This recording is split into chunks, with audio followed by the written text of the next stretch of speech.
Bon, j'ai retrouvé la première caméra, hein, c'est bon. On a besoin d'un parasol, il fait chaud. En live, est-ce que vous arrivez à voir la différence? Alors j'aimerais bien vraiment avoir la chance de tomber sur un banc comme tout à l'heure. On va continuer, on va continuer dans la direction. Parce qu'en fait il reste une énorme surprise. Donc comme je vous l'ai dit,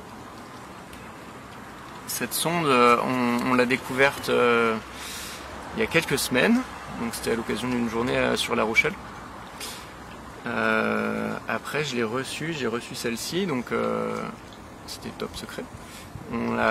J'ai quand même réussi à pêcher un petit peu avec hier. Donc de quoi me faire la main. Aujourd'hui un petit peu aussi, pour choisir les bons spots sur le lac. Et en fait on a découvert quelque chose qui n'était pas du tout marqué dans les papiers. On l'a découvert un petit peu par hasard. Donc ces sondes, elles ont pardonnez-moi pour les termes, je crois que c'est une centrale AHRS, alors je peux aller vérifier le nom, qui va regarder un petit peu comment on s'oriente. Donc cette sonde, il faut la calibrer. AHRS, voilà. Cette sonde, il faut la calibrer. Et quand elle est calibrée, alors on l'a ici, quand elle est calibrée, elle arrive à se repérer dans l'espace. Donc ici on voit que sur la gauche, la LVS34 est calibrée sur ce mode-là, en mode forward. La LVS62 ne l'est pas. Donc il faut aller faire un petit tour pour calibrer tout ça. Et en fait, alors le petit problème de ce que j'ai pu rencontrer jusqu'à présent, hein, c'est que la calibration, il faut la recommencer à chaque fois qu'on enlève la sonde, qu'on la remet.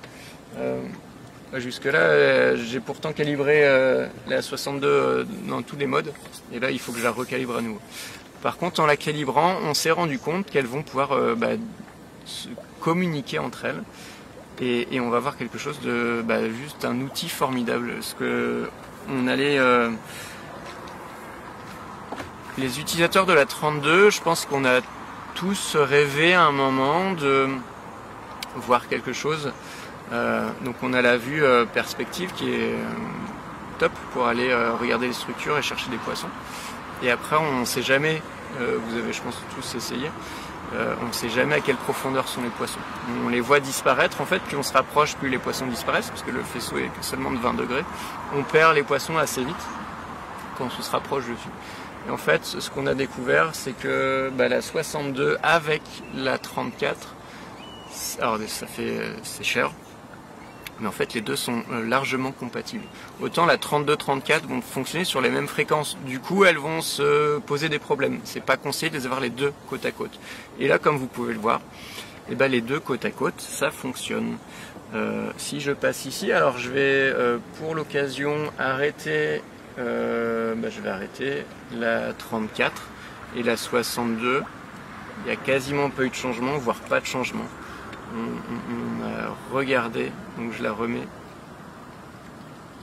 je l'enlève. Donc en fait il n'y a pas de changement. En fait les deux vont pouvoir fonctionner ensemble. Ça je ne m'attendais pas du tout à ça. Ce qui veut dire que on va pouvoir avoir une sonde en perspective, une sonde soit en down, soit en forward. Et ça, ça devient terrible pour la pêche, tout simplement. Et c'est ce que je vous propose de faire. Donc on va terminer ce live sur cette grosse, pour moi ce gros point fort et cette belle découverte. Entre temps, si on voit une boule de poisson, on s'arrête dessus. On est repassé à 40 mètres. Alors, je passe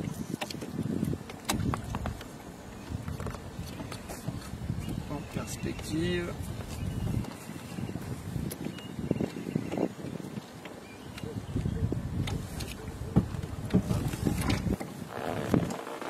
Hop.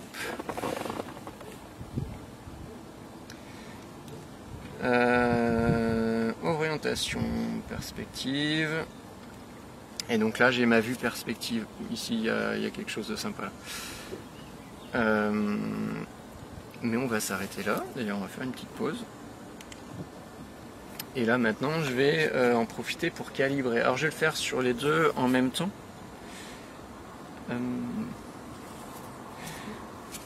Je vais le faire sur les deux en même temps. Installation, calibration, calibrer. Et je vais faire la même chose sur ici. Sonar setup, installation, calibration. Celui ici il est déjà calibré, donc c'est la 34, c'est pour ça qu'on l'a ici. Il n'y a pas de problème. Donc là je vais mettre le moteur électrique sur un côté. Et on est parti pour faire un petit tour. Donc je commence et en fait il faut faire un tour et demi. Et on a le processus qui se lance.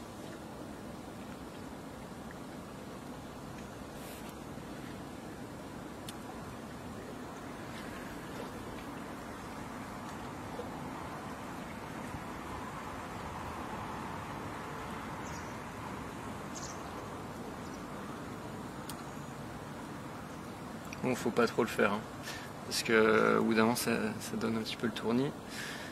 Quand on le fait 2 ou 3 fois de suite. Hop. Et donc, tout est là. Tout est là. On va basculer sur cet écran.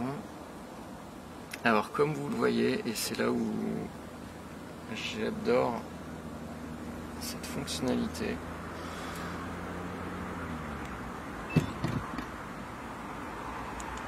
Alors on va remonter le courant, pas le courant, on va remonter la berge. Et on va passer ici sur la droite. Donc en fait ici,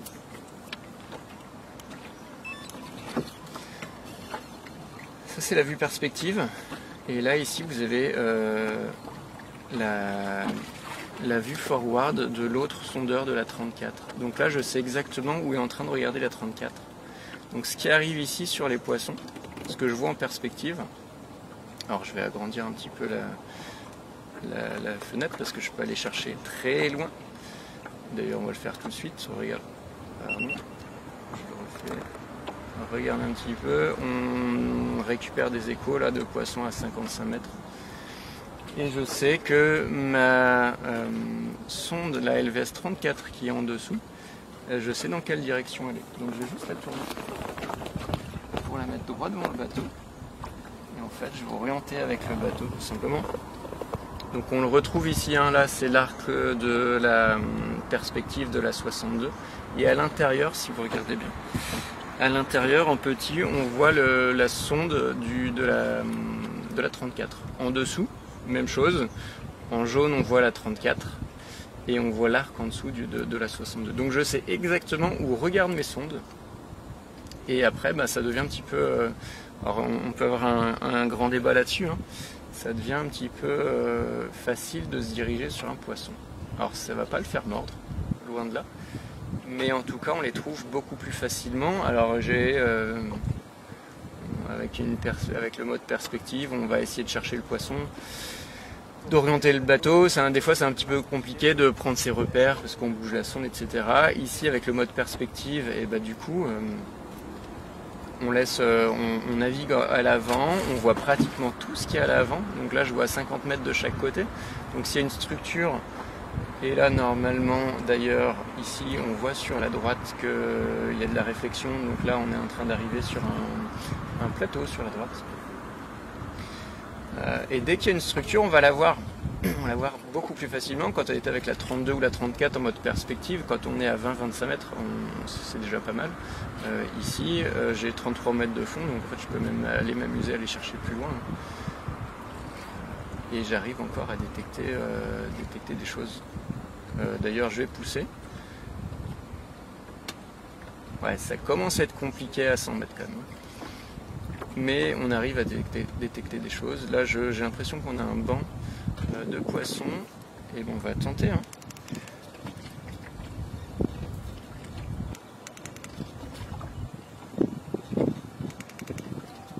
On va tenter de se diriger dessus.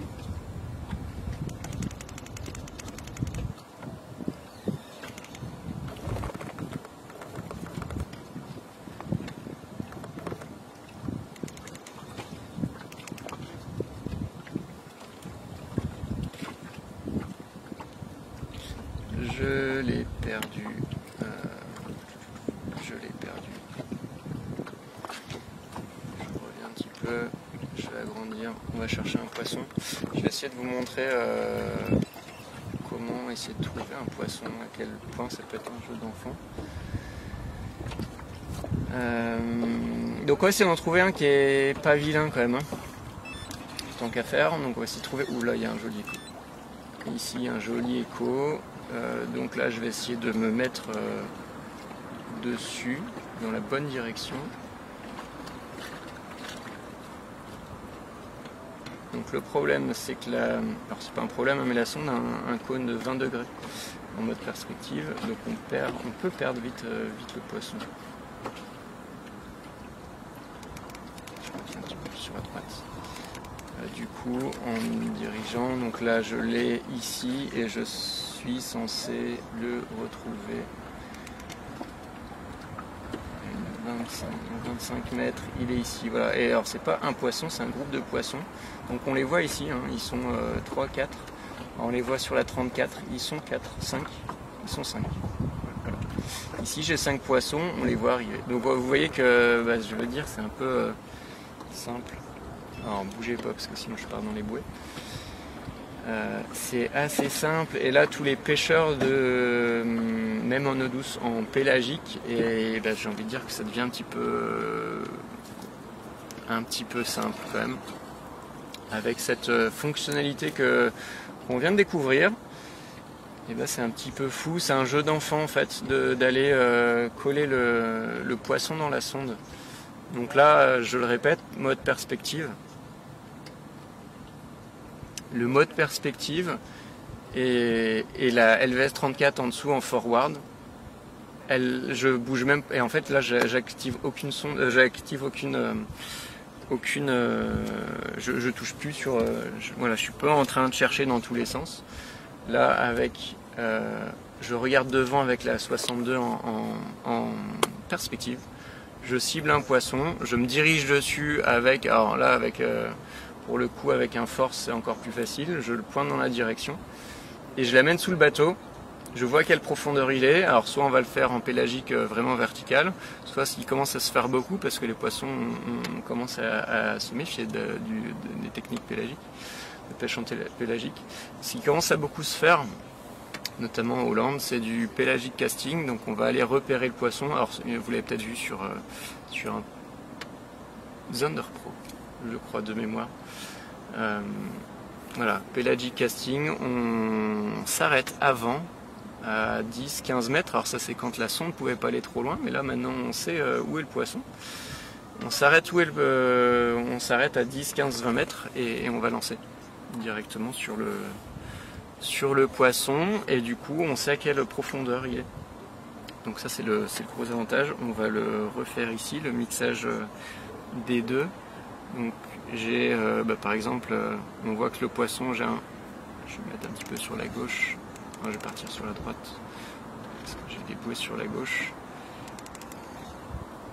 Donc est-ce que je vais pouvoir voir les deux? Si j'ai un poisson là qui est en train d'arriver à 45 mètres, j'essaie de le coller dans la sonde. Donc vous voyez que c'est presque facile, hein. Il arrive là dans la sonde, théoriquement on devrait le voir arriver à 35 mètres. Voilà, il est ici. Et là je sais qu'il est dans 7 mètres d'eau. Et là maintenant il est à 30 mètres de moi, là, dans 7 mètres d'eau. Donc je suis pas un expert des sondeurs, je suis pas... bon, je découvre pas non plus les sondeurs, hein. J'aime beaucoup les sondeurs. Mais voilà, je suis pas un expert, et en fait ça devient très facile d'aller trouver un poisson, se positionner dessus et de faire de la pêche pélagique. Donc maintenant, est-ce que c'est de la pêche? Est-ce que voilà, où commence la pêche, où s'arrête la pêche? Après, on va avoir un grand débat sur est-ce que on sélectionne par le porte-monnaie, etc. Parce que ça fait quand même 2 sondes relativement chères. Mais j'ai envie de dire que juste avec ces 2 sondes-là, on a quelque chose d'incroyable. Donc si je dois résumer un petit peu pour finir ce live, la LVS 62, ça va être pour tous ceux qui vont pêcher en mer et sur des grandes profondeurs. Donc là on est sur des lacs alpins. Sur des lacs alpins, je pense que pour tout ce qui est Ferracoregon, et aussi moyen de s'amuser sur des grandes profondeurs. Donc là il y a des... Quand on est à 30 ou 40 mètres avec les sons live normales, c'est trop compliqué. Là, je pense qu'il y a moyen de se faire plaisir et de bien s'amuser avec une LVS 62. Pour les pêcheurs en eau douce avec des fonds relativement faibles, il n'y a pas forcément beaucoup d'intérêt à le faire. Il n'y a pas forcément beaucoup d'intérêt à le faire. La 34, elle a de meilleurs détails et elle est vraiment très très bien. Par contre, si vous avez la possibilité d'acheter les deux et que vous pratiquez des pêches pélagiques, et bah, effectivement, avec cette option de calibrage, alors je vais aussi vous montrer quelque chose. J'en profite. Parce qu'avec le calibrage, on a aussi, du coup, on l'a aussi sur la carto. Donc là, je sais sur ma carto, ce que je suis en train de voir, ce que je suis en train de balayer. Donc là, on voit que je suis en train de longer la berge. Et on voit ma LVS 62 en perspective et on voit ma LVS 34 en forward. Et ça aussi, c'est du petit détail. C'était pas marqué dans les papiers, dans les descriptifs de cette nouvelle sonde. Mais en fait, quand on arrive à mixer les deux, là, c'est vraiment top. C'est une grande aide très très utile. Voilà, est-ce qu'il y a des questions? Je pense que s'il y en avait eu d'autres, j'ai répondu à tout. On a eu un commentaire de Maxime qui disait que le mixage des deux sons était incroyable. Effectivement, et ça je pense que c'est la grande force. J'avais pas pensé à ça quand j'ai vu les deux technologies, pas les deux technologies, mais les deux fréquences de sonde différentes. Donc pour aller chercher la profondeur avec la 62. Du coup les deux fonctionnent ensemble et ça c'est un gros plus. Ceux qui se posent la question d'avoir une 32 et une 34 et de fonctionner ensemble, ça va être compliqué. Ça marche, hein, mais il y a des petites interférences. Et ben là sur ce système là il n'y a pas d'interférence. Donc tout ce qui est pélagique, pêche verticale, c'est juste topissime. Donc voilà. J'ai terminé cette présentation. Alors, je tiens à remercier Garmin pour la confiance accordée, pour le prêt du matériel. Je tiens aussi à vous préciser que je ne suis pas sponsorisé Garmin. Garmin n'a pas demandé à voir quoi que ce soit ou à poser des conditions. Je suis libre, totalement libre de dire ce que je veux. Et j'ai sincèrement partagé ma pensée. Peut-être que ça ne correspond pas avec la partie marketing, mais mon avis de pêcheur pour le moment, après, alors il faut bien le prendre avec des pincettes, hein, c'est après une journée d'utilisation sur la Saône dans 7-10 mètres et sur un grand lac alpin avec des grandes profondeurs.